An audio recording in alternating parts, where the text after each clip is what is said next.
Right now, as you watch this, someone out there who is weaker than you, less intelligent, less skilled, less disciplined, is taking what could have been yours. He doesn't wait. He doesn't overthink. He doesn't look for the perfect moment. He moves forward with certainty, and because of that, the world opens for him. He speaks with the tone of command, and people listen, not because his words are better than yours, but because he delivers them as if they cannot be denied. He enters a room and takes up space, not through force, but through the invisible weight of conviction. Meanwhile, you wait, you plan, you rehearse the right timing, the perfect words, the flawless execution, and in that hesitation, you lose. Everything that could have been seized by you is given to him, the man who simply acted first. This is the harsh truth no one tells you. In power games, ability doesn't matter as much as certainty. The world does not reward the smartest, the most talented, or even the most deserving. It rewards the bold. The bold walk forward even when unprepared, and by walking they create the path. The hesitant stay behind, frozen by analysis, and no matter how brilliant they are, brilliance without certainty means nothing. Every second you hesitate, the weaker man gains ground, not because he's stronger, but because he carries what you lack, dangerous confidence. Confidence is not a personality trait. It is not some optional skill you sprinkle on top of your talent. It is a weapon, the sharpest weapon in the war of life. And if you do not wield it, someone else will turn it against you. Right now, while you wait for permission, others are claiming authority. While you soften your voice, they are making theirs final. While you shrink, they expand. And when the world looks at both of you, it chooses them, not because they are better, but because they seem inevitable. Machiavelli knew this centuries ago. He wrote that it is better to be feared than loved, because fear guarantees control, while love is fragile and conditional. But beneath that lesson is a deeper truth. People do not follow reality, they follow perception. They don't follow the one who is most capable, they follow the one who looks most certain. That is why men with less intelligence, less talent, and less preparation rise higher, because they move like rulers, while others wait like servants. This video is not motivation. It is not comfort. It is a turning point, a weapon placed in your hands. From this moment on, hesitation must die. The version of you that flinches, that second guesses, that apologizes for existing, that version will be executed here. Because confidence at the level we're about to build is not about looking ready. It is about moving as if the outcome is already yours. Dangerous confidence is presence, gravity, inevitability. And once you master it, the weaker men who rise above you today will no longer exist in your shadow. You will erase them, not with noise, not with violence, but with certainty. From this point forward, you either learn how to wield confidence as a weapon, or you remain the servant of those who do. The brutal reality is this: talent does not decide who rises, certainty does. The world is full of men more intelligent than kings, more skilled than generals, more brilliant than leaders, but they rot in silence, ignored, because they never had the audacity to move as if power already belonged to them. They waited to be recognized. They waited for someone else to validate them. And by waiting, they gave up the throne. Meanwhile, the bold, those who may lack refinement, those who may lack experience, took what should have been theirs. The bold act first. They step forward without hesitation. They command attention not because they have the best idea, but because they act like their idea is the only one that matters, and the world believes them. Machiavelli understood this law of nature. Power does not flow to the best. It flows to the most certain. People do not follow reason. They follow conviction. When a man speaks with doubt, his words are questioned. When a man speaks with certainty, his words become law, even if they are empty. This is why the powerful are not always the most capable. They are the ones who look inevitable. They radiate a presence that says, "I have already won." And once that aura surrounds them, opposition dissolves. You have been told that confidence is a feeling, something you build when you achieve success. But that is a lie. Confidence is not born after victory. Confidence creates victory. It is the seed, not the fruit. Waiting until you feel ready ensures you never act, because you will never feel ready. There will always be doubt, always be fear, always be uncertainty. The difference between the rulers and the ruled is not who feels fear. It is who moves anyway, projecting certainty so loudly that the world has no choice but to follow. This video is not here to give you comfort. Comfort is for men who remain servants. This is not motivation that fades tomorrow when life presses against you. This is the beginning of control. Dangerous confidence is not about feeling good. It is about becoming undeniable. It is about speaking in such a way that no one dares interrupt. It is about entering a room and shifting the atmosphere before you say a single word. It is about silence that weighs more than noise, presence that commands without demand. If you continue as you are now, hesitant, waiting, seeking permission, you will live as a shadow. But if you learn to embrace confidence not as a mood, not as a trick, but as a weapon, you will cross the line into a new identity. You will stop being the man who hopes to be chosen, and you will become the man who never needed to ask. And once you step into that, the game changes forever. Because from that moment on, you are no longer competing for recognition. You are controlling perception itself. You were not born hesitant. You were not born apologetic. You were not born weak. That was drilled into you, programmed into your mind through years of repetition and reward. From childhood, you were taught to obey, to raise your hand before speaking, to ask permission before acting, to follow rules not because they served you, but because they pleased someone else. And over time, that conditioning hardened into chains so heavy, you forgot they were even there. You began to confuse obedience with virtue, approval with safety, hesitation with humility. But all along, something inside of you was being killed. That hesitation you feel before speaking, that's not you. That is the servant living in your head. The servant is the voice that whispers, "Don't say that, they might not like you. Don't do that, you might embarrass yourself. Don't move yet, wait until it's safe." It is the programming of a loyal dog, trained to seek approval, trained to flinch at judgment, trained to lower its head in front of masters. And every time you listen to that voice, you don't just hesitate, you confirm its existence. You strengthen the servant and weaken the ruler. Look closely at your life. How many opportunities have you lost because you waited for the right moment?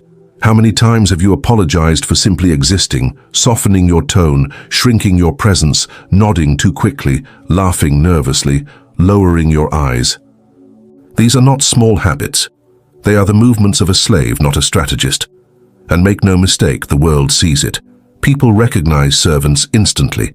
They may smile at you, they may like you, they may even praise your politeness. But deep inside, they know the truth: you are not dangerous. And a man who is not dangerous can never be powerful. The servant inside of you is not harmless.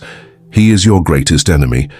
Because he doesn't just hold you back, he robs you of authority before you even open your mouth. He makes you doubt before you act. He convinces you to beg for permission when you should already be taking control. And here is the harsh reality. No matter how intelligent you are, no matter how skilled you become, if the servant remains alive, you will never rule. You will be ruled. That is why the first step of transformation is assassination. You cannot negotiate with the servant. You cannot reason with him. You cannot compromise, hoping to be confident one moment and hesitant the next. The servant must die. Every hesitation, every unnecessary apology, every moment of seeking approval, slaughter it. Because until the servant is executed, the ruler inside of you will never awaken. This is the law of power.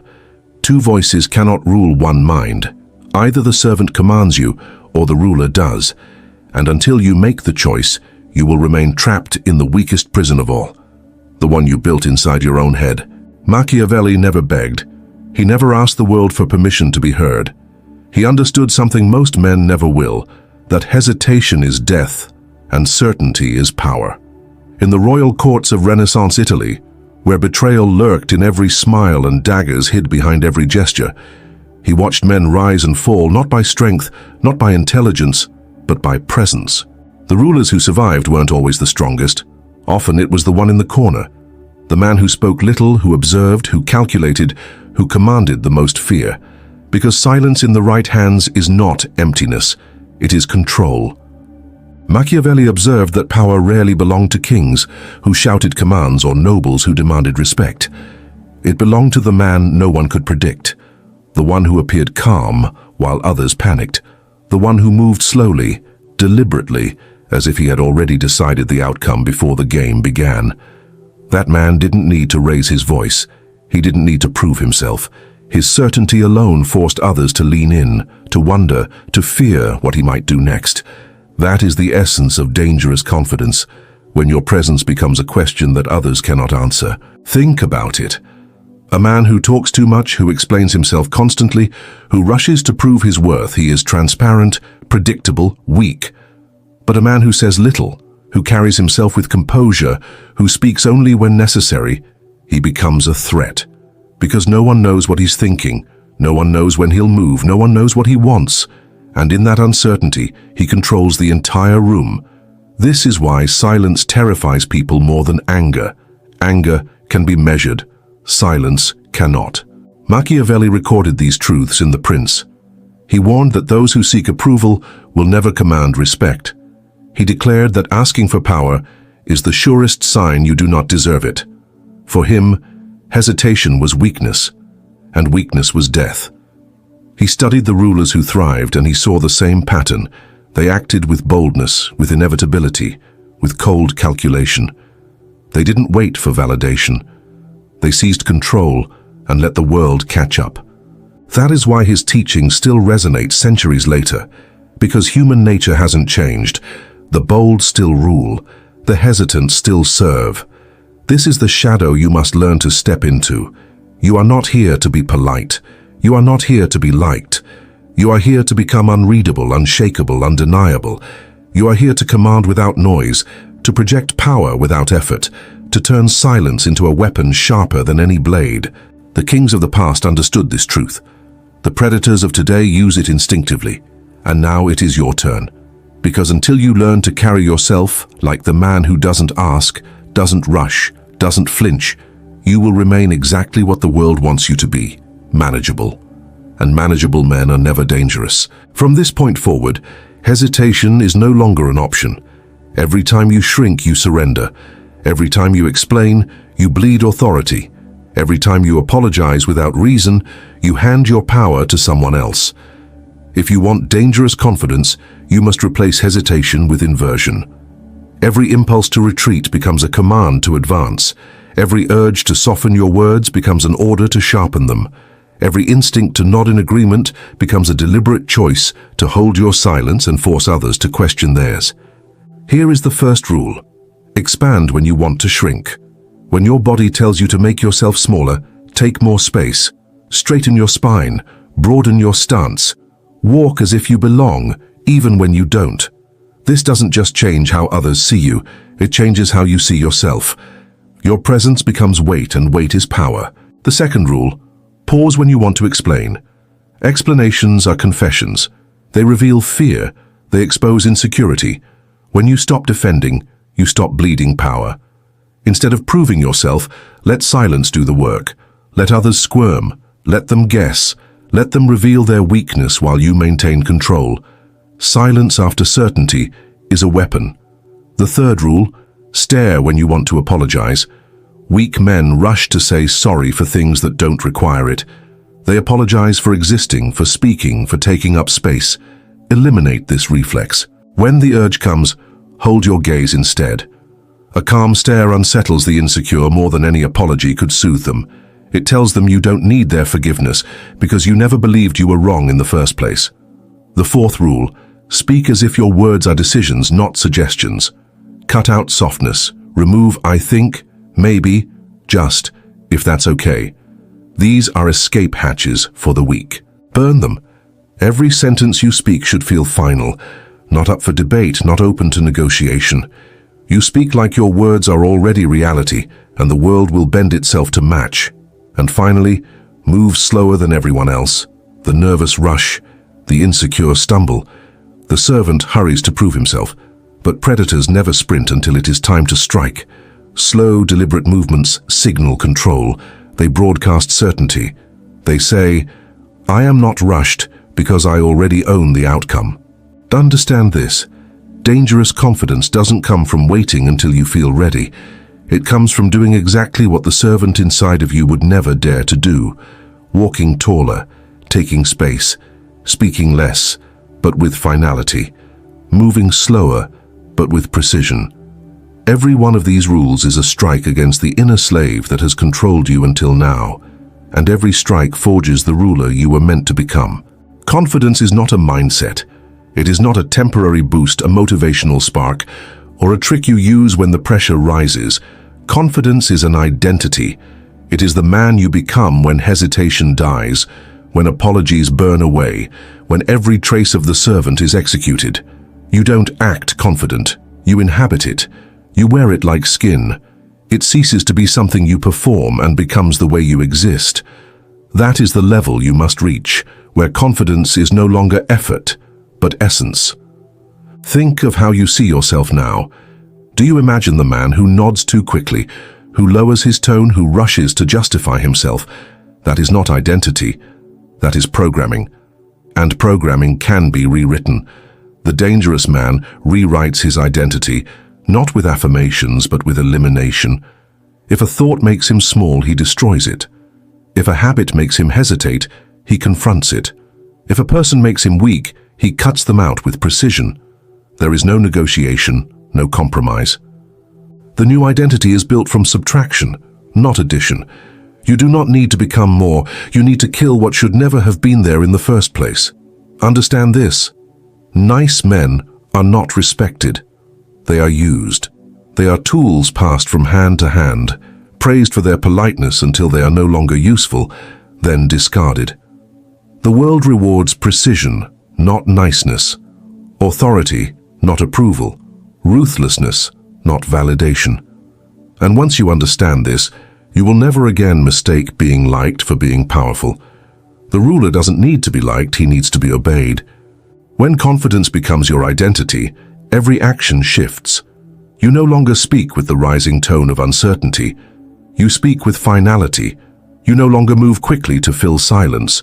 You let silence bend others into discomfort.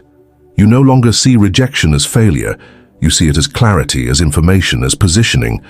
The servant reacts emotionally. The ruler calculates strategically.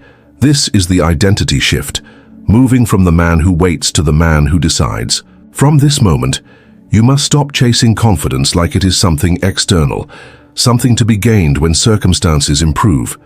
You forge it within yourself now by refusing to serve. When others look at you, they should not see a man trying to appear confident. They should see someone for whom confidence is inevitable, someone who has killed hesitation so completely that doubt cannot survive in his presence. That is when you stop looking for permission. That is when you stop performing. That is when you become the ruler. Presence, posture, and voice mean nothing if your emotions still belong to everyone else. This is where most men fail. They learn to walk taller. They learn to stare longer. They learn to speak slower. Yet all it takes is one insult, one compliment, or one rejection, and their mask shatters. They react. They defend. They soften. And the moment they react, they are no longer dangerous, because the man who can be moved is the man who can be controlled. Machiavelli understood that the greatest battlefield was not the throne room nor the city, nor even the war camp. It was the mind. He feared not enemies with armies, but dependencies, emotional chains that allowed others to pull the strings of a man's soul. He warned that affection, approval, validation, these were traps. Because once people discover what moves you, they discover where to press. And once they know where to press, you are not a threat anymore. You are a puppet. Look at yourself. How often do you react when disrespected? Someone mocks you and you rush to defend yourself. Someone praises you and you melt, desperate for more. Someone ignores you and you panic, wondering what you did wrong. These are not the habits of a ruler. They are the reflexes of a servant who allows every voice, every look, every word from others to dictate his state of mind. And as long as your emotions are public property, you will never own yourself. Dangerous confidence begins when you win the invisible war, the war against your own reactions. You must become psychologically unreachable, Not emotionless, but unshakable. You feel everything, but you act on nothing unless it serves your outcome. Anger comes, but you don't lash out. You calculate. Praise comes, but you don't soften. You analyze. Rejection comes, but you don't collapse. You grow colder. Every emotional test becomes data, not disruption. Understand this. When people realize they cannot move you, they fear you. They stop trying to provoke you because every attempt only exposes their own weakness. They stop trying to flatter you because you never chase their validation. They stop trying to manipulate you because your mind is no longer a public arena. It is a fortress, and inside that fortress, you decide who enters and when. That is why emotional control is the highest form of power. A man who cannot be triggered, who cannot be bribed with affection, who cannot be shattered by rejection, this man is untouchable. And untouchable men rule without even trying. If you want to become dangerous, you must first destroy. There is no transformation without elimination. You cannot carry the servant into the throne room and expect to rule. His voice must be silenced, his habits burned, his instincts crushed. That is why reprogramming begins not with addition, but with subtraction. You do not need more motivation. You do not need more affirmation. You need execution of the weak parts of yourself that have kept you enslaved. The first kill is the need to be understood. This is the virus that infects most men, the endless desire to explain themselves, to justify, to prove they are reasonable. Every time you explain, you give others authority over you. You hand them the judge's gavel, begging them to approve of your existence. That desire must be burned. You are not here to be understood. You are here to be obeyed. When you kill the need for validation, you stop performing. You stop pleading. You stop existing for others. And that is when you begin to exist for yourself. The second kill is the fear of rejection. Weak men crumble when they hear no. They interpret rejection as proof they are worthless, and so they chase approval harder, offering themselves cheaper until someone finally accepts them. But rejection is not proof of weakness, it is information. It tells you where power does not flow yet. It tells you who cannot see your value. It tells you where you should not waste your energy. When you learn to see rejection as clarity, you stop fearing it. You start using it. You understand that rejection filters the blind out of your path, leaving only the ones who can see. The third kill is emotional reaction.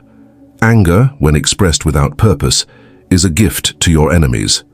Praise, when absorbed without analysis, is a leash placed around your neck. Silence, when misinterpreted as rejection, becomes a wound instead of a weapon. You must kill these reflexes. Anger must be stored as fuel. Praise must be dissected as manipulation. Silence must be used to dominate. In this reprogramming, emotions are not eliminated, they are weaponized. They serve you, they do not control you. And finally, you must rebuild. Rebuild your identity around gravity, not approval. Around calculation, not reaction. Around certainty, not hesitation. People must learn that your state of mind is unreachable, that your confidence is not a mask, but a foundation. When they insult you, you grow colder. When they praise you, you grow sharper. When they ignore you, you grow heavier. This is how rulers are forged, not by chasing peace or love, but by mastering clarity and control. When you kill the servant's habits and rebuild with precision, you stop being someone who reacts to the world. You become the force the world reacts to. That is reprogramming. That is rebirth. This is the moment of transformation. The point where you cease to be the man who reacts and become the man who calculates. You stop moving like prey and begin to move like a predator, no longer predictable, no longer easily read, no longer softened by the approval of others.